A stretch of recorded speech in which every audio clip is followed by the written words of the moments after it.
Imagine waking up one morning and none of your digital connections worked. No social media, no messaging apps, no online shops, no instant access to information. What would you lose? Your ability to see friends' lives across the world, to learn a new topic, to start a business from home. Global networks are the invisible threads that hold modern life together. Today, we'll explore what they are, not just the internet and phones, but the economic, social, and political webs that tie us together.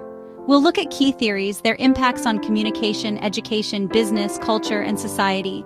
We'll see real data, real stories, and by the end, I hope you'll feel empowered to use these networks not just because we can, but because we can make them forces for good. Manuel Castells says societies now run on networks in a space of flows, where information, capital, and people move freely, and events can happen everywhere at once. Techno-globalism explains how technology spreads science, innovation, and culture worldwide. Keohane and Nye's complex interdependence shows that nations are tied together, trade, communication, finance, so a crisis in one place can ripple globally. World polity theory says countries adopt global norms, human rights, environment, digital rights, because of shared global culture. Economists' new trade theory reminds us that trade benefits those who connect well to networks, thanks to scale and network effects. These ideas explain both the opportunities and risks of global networks, why some nations thrive and others struggle.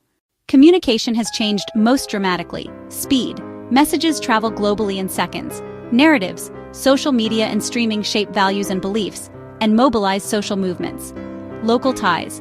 Research shows most online communication still stays local. Networks strengthen but don't erase local communities. Digital divides. Not everyone has equal access, which can deepen inequality. Example. During COVID-19, many Philippine MSMEs moved online but initially struggled with poor internet and supply chains. Over time, they adapted and saw positive results. Global networks democratize education. Coursera, Khan Academy, YouTube bring free knowledge worldwide, but access isn't equal. Rural students in the Philippines struggled with poor connectivity during the pandemic. Lesson: networks alone aren't enough. Good content, support systems, and digital literacy are key to make online education effective. MSMEs make up 99% of businesses in the Philippines and employ nearly 2/3 of workers. Yet many are informal, underfinanced, and lack global reach. Digitalization helps, but only when combined with skills, trust, policy support, and logistics. Case studies show MSMEs that embraced online tools like Shopee, Facebook ads, survived and even expanded during lockdowns. But others fell behind due to weak infrastructure. The takeaway: joining global networks is not enough. Training, access to finance, and innovation matter.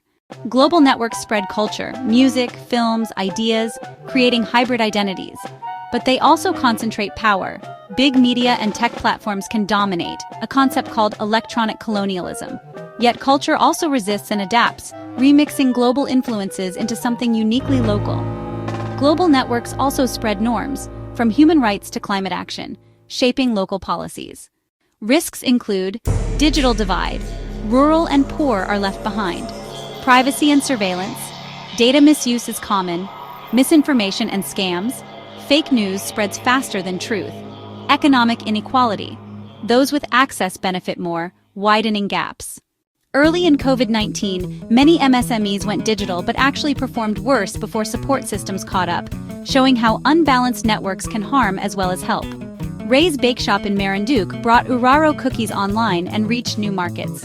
Ria Christine Dumo's Martipap's gift shop grew from tiny capital into a thriving business using e-commerce tools. These remind us, global networks aren't just theories, they change lives. How do we use networks wisely? Invest in rural internet and digital literacy. Support MSMEs with training and funding. Pass privacy and anti-misinformation laws. Promote local content and culture. Be responsible individuals. Fact-check, protect data, support local businesses, and practice balance.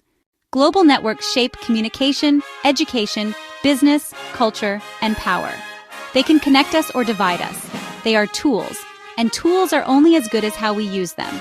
Let's choose to connect wisely, build inclusively, and turn global networks into forces for progress and empowerment, because the future we want depends on it.